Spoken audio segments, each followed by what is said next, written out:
Sir, excuse me. Hey, You gotta do that. stay there, stay. You gotta do it to me. Stay there, stay there.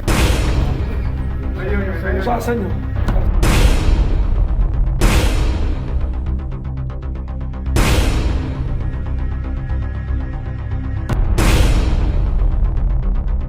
Yung mga customer ng kanilang kukunin na babae.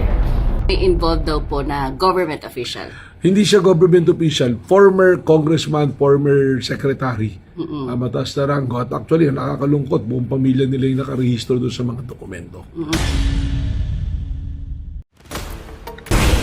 Meron kasing isang KTV bar na sinalakay ng NBI.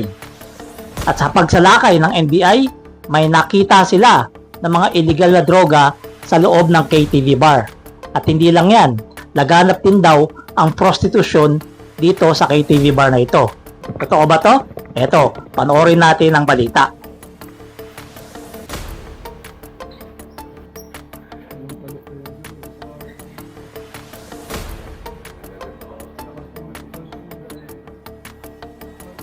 Kanina yan, sir. Yan. Sa inyo? Ito? Kayo, ikaw mismo nagdidala? Ikaw, sir. Bakit ka nagdadala ng ganyan?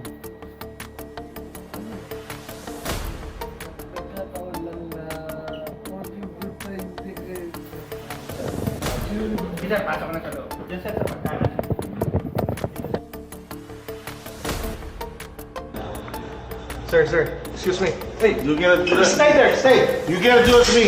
Stay there, stay there. Why? This is a raid, this is NBI. Okay. Yeah. Okay. You cooperate, okay? You No, cooperate. no. That's, No. you cooperate, okay? No.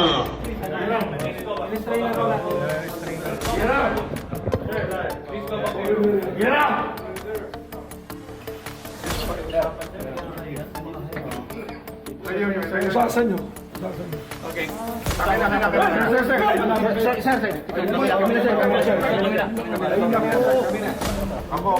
Ayan, so dito pumipili yung mga customer ng kanilang kukunin na babae bago dalhin doon sa kwarto sa itaas na meron palang access doon sa isang hotel na katabi ng KTV bar na ito.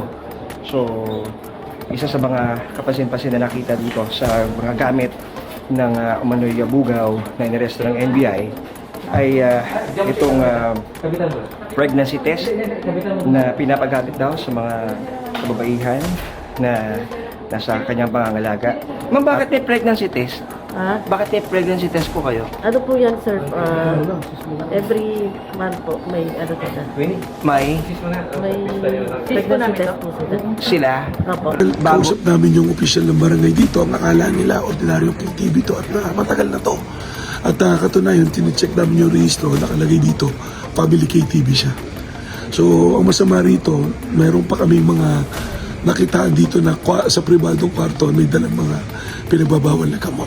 Kasama namin ng CSWD rito para i-rescue sila. No? So, tingnan namin kasi baka maaaring may mga minor de edad din dito. So, ipoprocess natin at tutulungan natin sila to recover from the trauma na maaaring pinagdaanan nila dito sa lugar na ito. May involved daw po na government official. Hindi siya government official, former congressman, former secretary. Mataas na ranggo. At actually, nakakalungkot, buong pamilya nila yung nakarehistro doon sa mga dokumento.